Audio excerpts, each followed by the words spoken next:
Now, I think one of the conventions by which we tend to be fooled more than almost any other is time. And for all human beings, time is a matter of extraordinary importance. And perhaps this is one of the principal ways in which we differ from animals. Because man has been called a time-binding animal. That is to say, a creature who is vividly aware of the fact that his life moves, as it were, along a line from the past through the present and into the future. Animals apparently live pretty much moment by moment. They don't appear to have very strong memories. But because man has a strong memory, he is able to bear the past in mind and, as it were, cast it forward into visions of the future based upon what has happened in the past. And therefore, although this facility gives man the most extraordinary ability to plan his life, to prepare for future eventualities, at the same time, there is a very heavy price which he pays for it, and especially if he takes this ability too seriously. In other words, if he doesn't realize that the true reality in which he lives is the present moment now.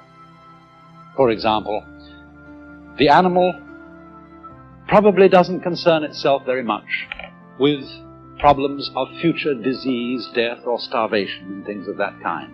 If an animal sees another dead animal lying around, I don't suppose he thinks to himself, well, one day that's going to happen to me.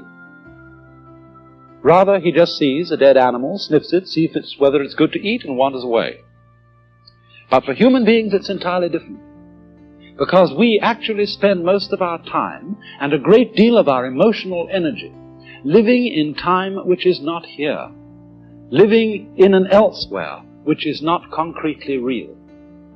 So much so that although we may be quite comfortable and happy in our present circumstances, if there is not a guarantee, not a promise, of a good time coming tomorrow and tomorrow and tomorrow and tomorrow, we are at once unhappy, even in the midst of pleasure and affluence. And so we develop a kind of chronic anxiety about time. We want to be sure more and more, because of our sensitivity to the feeling of time, we want to be sure more and more that our future is assured. And for this reason, the future becomes of more importance to most human beings than the present. And in this sense, we are hooked, taken in by a maya, because it is of very little use to us to be able to control and plan the future unless we are capable at the same time of living totally in the present. And so, when in civilized societies we spend so much of our time living for the future, we become very much like those celebrated donkeys, you know, that have a carrot fastened on a stick that's tied to the neck, you know, behind here, and it comes over, and there's the carrot dangling in front of them. And they pursue it, but can never reach it. And so in exactly the same way, it's that way with us. My goodness, don't you remember when you went first to school? And you went to kindergarten. And in kindergarten, the idea was to push along so that you could get into first grade, and then push along so that you could get into second grade, third grade, and so on, going up and up. And then you went to high school, and this was a great transition in life. And now the pressure is being put on. You must get ahead. You must go up the grades and finally be good enough to get to college. And then when you get to college, you're still going step by step, up to the great moment in which you're ready to go out into the world. And then when you get out into this famous world, comes the struggle for success in profession or business. And again, there seems to be a ladder before you, something for which you're reaching all the time. And then, suddenly, when you're about 40 or 45 years old in the middle of life, you wake up one day and say, huh? I've arrived. And by Jove, I feel pretty much the same as I've always felt. In fact, I'm not so sure that I don't feel a little bit cheated. Because, you see, you were fooled. You were always living for somewhere where you aren't. And while, as I said, it is of tremendous use for us to be able to look ahead in this way and to plan, there is no use planning for a future, which when you get to it and it becomes a present, you won't be there. You'll be living in some other future which hasn't yet arrived. And so in this way, one is never able actually to inherit and enjoy the fruits of one's action. You can't live at all unless you can live fully now.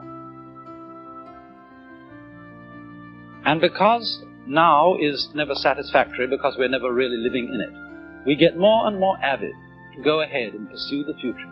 We develop our technology to a fantastic ability, where we can more and more fulfill our desires for the future almost immediately, working towards a sort of push-button world.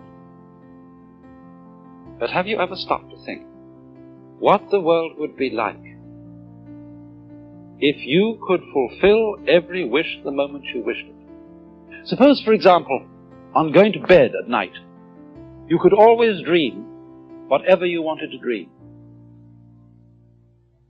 What would happen after a while? Of course, I suppose at first you would dream fantastic pleasures, wonderful adventures, fulfillment of all the things you ever wished. Then as time went on, don't you think you'd want to be, a little bit surprised, to have a little bit less control over what was happening to you? And after you'd experimented with this for some months or years, you might even want dreams in which you suffer. Because there is no real delight, no real fulfillment without delay. Doesn't every child know on a hot day when you think, I'm terribly thirsty and I'd like an ice cream soda? Haven't you tried the experiment of putting off drinking it, putting off, so that you get thirstier and thirstier, and it's so much fun when you finally get to it? And so in the same way, impatience with time, always wanting the future, is frustrating.